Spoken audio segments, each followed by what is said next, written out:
Takutlah kalian kepada dunia dan wanita, sesungguhnya fitnah yang pertama dari Bani Israel adalah wanita. Inna kaidakunna azim.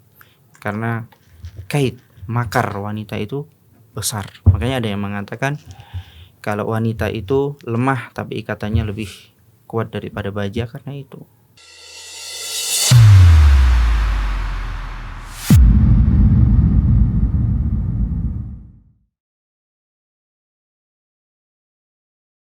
Baik, Assalamualaikum warahmatullahi wabarakatuh. Ikhwah sekalian, alhamdulillah kita ketemu lagi dalam program Bincang Santai, yang pada kali ini kita akan membahas suatu fenomena juga di Indonesia. Kita juga nggak mau bahas sebenarnya, cuman mau nggak mau kita akan bahas karena ini berbahaya.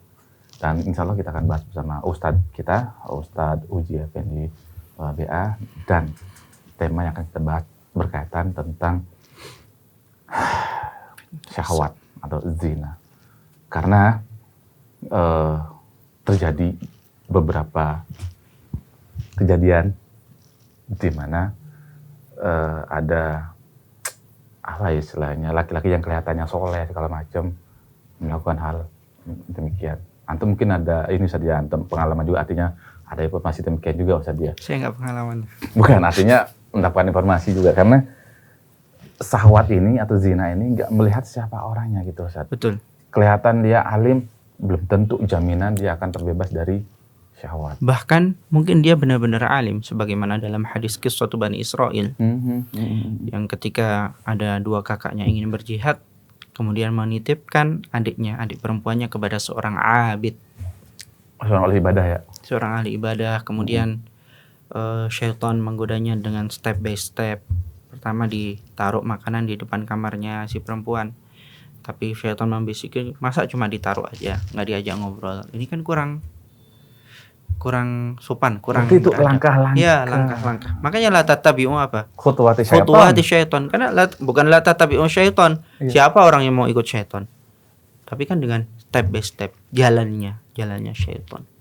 Seperti itu. Kemudian diajak ngobrol. Akhirnya masuk ngobrol dari luar pintu, nggak masuk. Akhirnya masuk. Akhirnya terjadilah apa yang terjadi, dan setelah itu membunuh anaknya, bayi dari si perempuan. Itu sudah dosa. Kemudian dosa ya.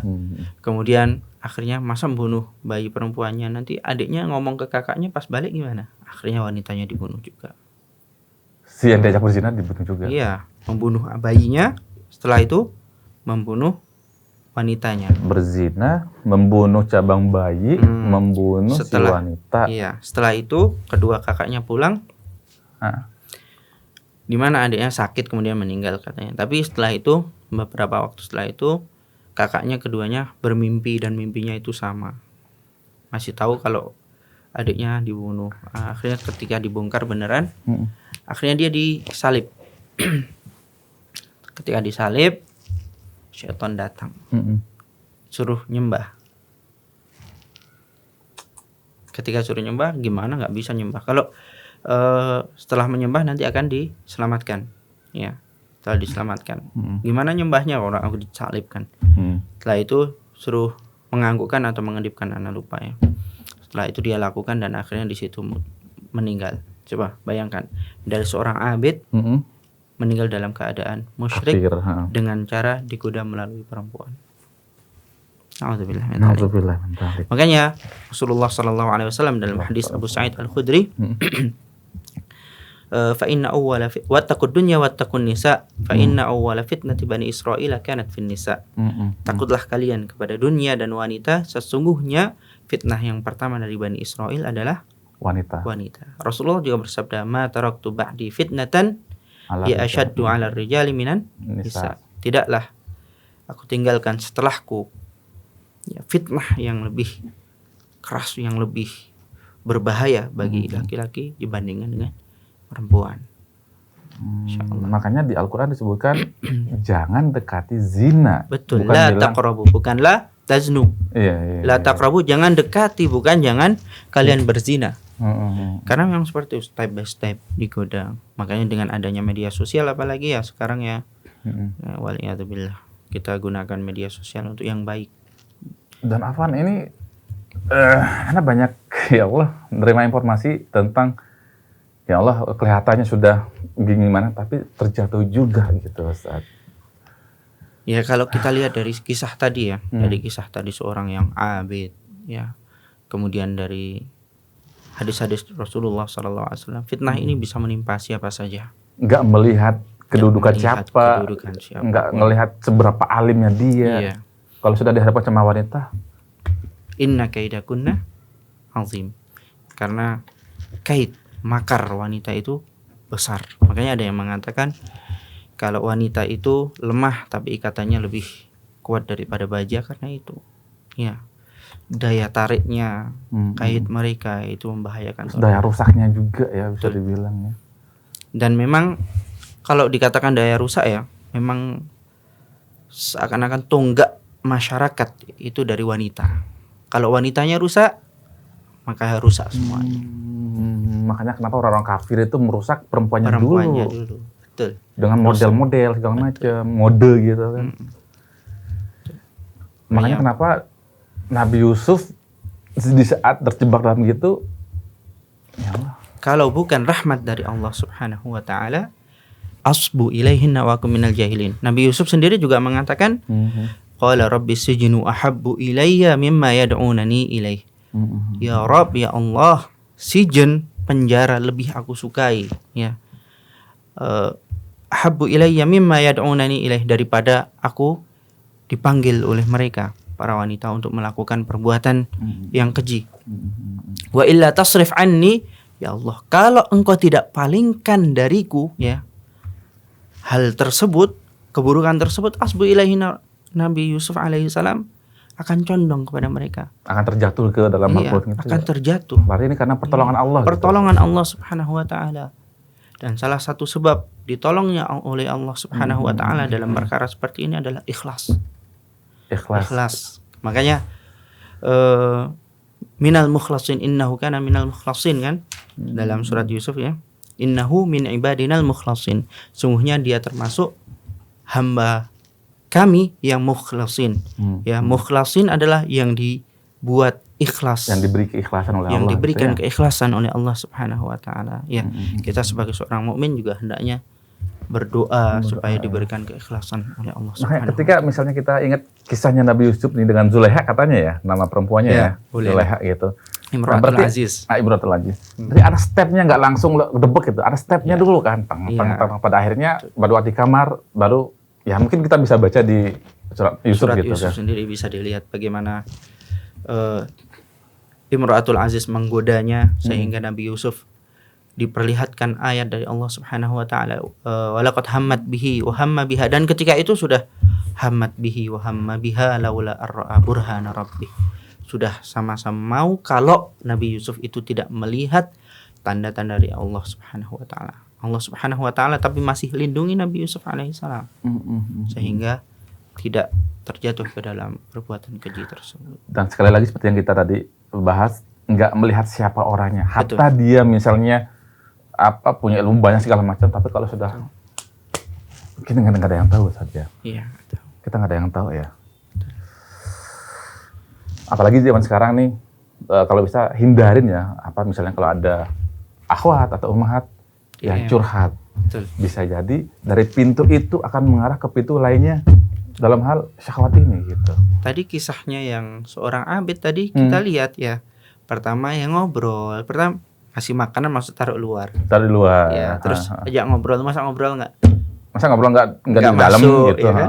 Ya kayak gitu step by step. Pertama ngobrol curhat masalah agama, habis itu kedok dia berarti setan menghiasi gitu saja. Ya.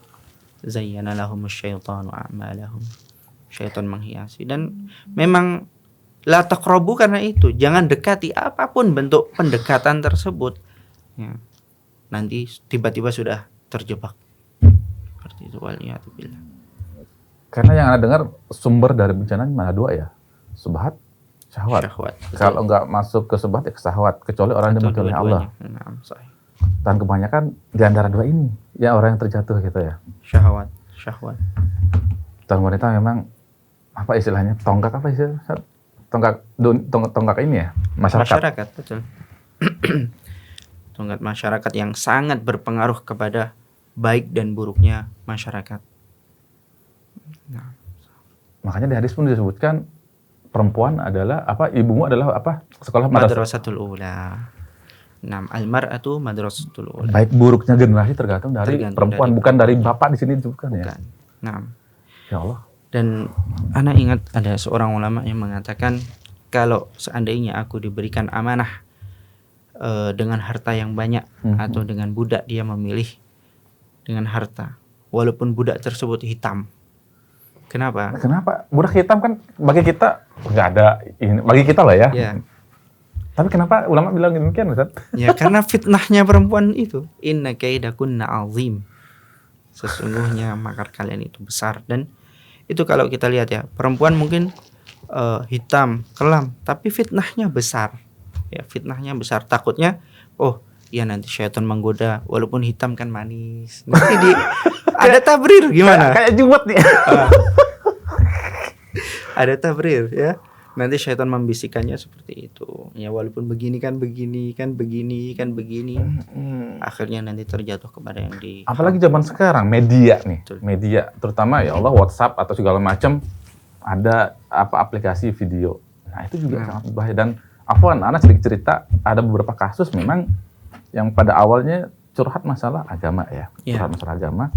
Lama-kelamaan seperti yang tadi bilang, prosesnya kok mendekati. Biasa nih gitu. Mendekati, mendekati bisa. Pada akhirnya, cerita, mereka video callan ya bisa difahami lah maksudnya setelah gitu loh. Jadi ya Allah, bahaya banget ya ternyata. La taqrabu. Tapi ada nggak kisah, Ustaz? Ada nggak kisah seorang mungkin orang yang sangat alim terfitnah karena wanita? Selain yang tadi Anda sebutkan, yang dari itu kan kalangan sebelum Nabi Rasulullah gitu kan? Sebelum sampai Rasulullah. Nah, ulama yang kekinian, misalnya setelah Rasulullah. La alam. Tidak tahu yang setelah Rasulullah, walaupun mungkin ada. Kalau yang afwan, kisah Ibrahim bin Khattab itu gimana, Ustaz? Yang seseorang sahabat ya? Bukan, kalau salah. Ibrahim bin Khattab. Anda belum pernah. Yang terfitnah dengan wanita yang berpemikiran khawarij. Oh, yang itu. Ya, Anda pernah dengar ya secara detailnya. Tapi intinya terfitnah dengan wanita. Kalau yang terfitnah dengan wanita, ada beberapa kisah yang Anda ingat. Yang salah satunya ada muadzin. Gimana tuh? Itu zaman sahabat? Itu bukan zaman sahabat. Ya, seorang muadzin yang dia suka adzan kemudian melihat wanita yang lewat dan dia bukan seorang muslimah. Kemudian akhirnya menikah dengan syarat murtad. Innalillahi wa inna ilaihi raji'un. Dan setelah menikah murtad ketika malam pertama meninggal kalau tidak salah seperti itu. Perlu dicek lagi ya, Ana ini dengar karena pernah dengar juga sekilas. Cuma riwayatnya Ana belum lihat ya. Seperti itu. Dan ada lagi yang khawarij tadi ya. Yang khawarij karena dia ingin menasihati sepupunya, wanita khawarij, anak dari pentolan khawarij, akhirnya dia mencoba katanya mau menasihati, justru dia yang terbawa menjadi seorang khawarij. Berarti ini kembali lagi inna kaidakunna azim.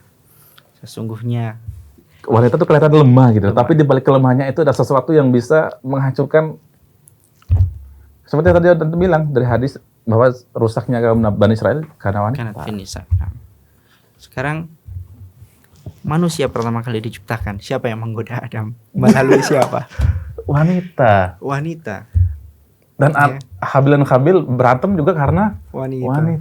Masya Allah. Ya kalau kita hayati lagi, Masya Allah, kita tadabburi lagi, ternyata fitnah dari wanita ini bisa menjalar kepada kerusakan. Dan banyak peperangan diantaranya karena wanita juga. Betul. Kayak seorang pemimpin perang ketika zamannya Abdurrahman Al-Ghafiqi, ya ini kisah tabi'in. Ya. Dia terfitnah ya ketika menangkap tawanan dari orang kafir, ya termasuk pembesar mereka namanya Minin. Saya ingat. Ingat waktu kecil sering baca kisah ya. Itu dia terfitnah sehingga membawa lari kabur karena pengen mendapatkan wanita tersebut. Dan akhirnya dia berakhir dengan karena pengkhianatan kepada tentara kaum muslimin, berakhir dengan pemenggalannya, dihukum mati. Ya, karena wanita. Karena wanita. Betul. Karena wanita. Di balik pesonanya yang kelihatan lemah, menawan segala macam, tersimpan sesuatu yang bisa membahayakan dunia bahkan. Betul. Ustadz, mungkin antum ada nasihat nih bagi pemuda atau bagi kita lah semua, karena kita kan di sini melihat nggak peduli siapa orangnya bisa terjatuh kepada ini tadi zina antar wanita ini. Ya, kita selalu mengingat ya dengan firman Allah Subhanahu wa taala, ya la taqrabuz zina. Janganlah kalian mendekati zina. Tutup pintu tersebut serapat-rapat mungkin. Ya, serapat-rapat mungkin, dan berdoa kepada Allah Subhanahu wa taala agar Allah Subhanahu wa taala berikan keikhlasan dan berikan keselamatan dari terjatuhnya kita ke dalam fitnah wanita tersebut. Karena ya asyaddu 'ala rijali minan nisa. Fitnah yang terbesar ya setelah Rasulullah SAW meninggal adalah untuk laki-laki adalah perempuan, seperti itu. Last but not least, apapun itu dalam bentuk dari wanita tuh kalau bisa dihindari gitu ya. Betul. Karena itu bisa jadi celah untuk menuju ke step selanjutnya. Betul. Walaupun dia misalnya sudah bersuami atau yang laki sudah beristri. Ya, itu takutnya malah dosanya lebih besar. Ya Allah. Pokoknya tutup rapat-rapat pintu untuk masuknya syaitan untuk menggoda kita melalui wanita dengan chat, dengan yang lainnya. Kawan-kawan sekalian sudah dengarkan betapa bahayanya zina. Dan antum mungkin yang masih suka hahihi chattingan sama harim, hati-hati.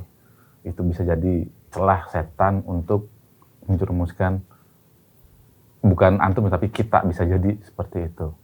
Makanya berhati-hati terhadap fitnahnya wanita.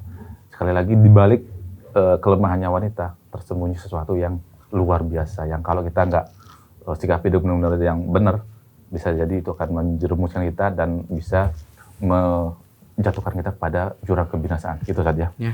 Tapi jazakallahu khairan. Baik teman-teman, mudah-mudahan kita bisa mengambil ibrah dari apa yang sudah kami diskusikan pada beberapa saat yang lalu. Mudah-mudahan kita bisa terhindar dari hal demikian. Baik, kita sudahi saja perbincangan kita pada hari ini. Subhanakallahumma wa bihamdika, asyhadu an la ilaha illa anta, astaghfiruka wa atubu ilaik. Assalamualaikum warahmatullahi wabarakatuh.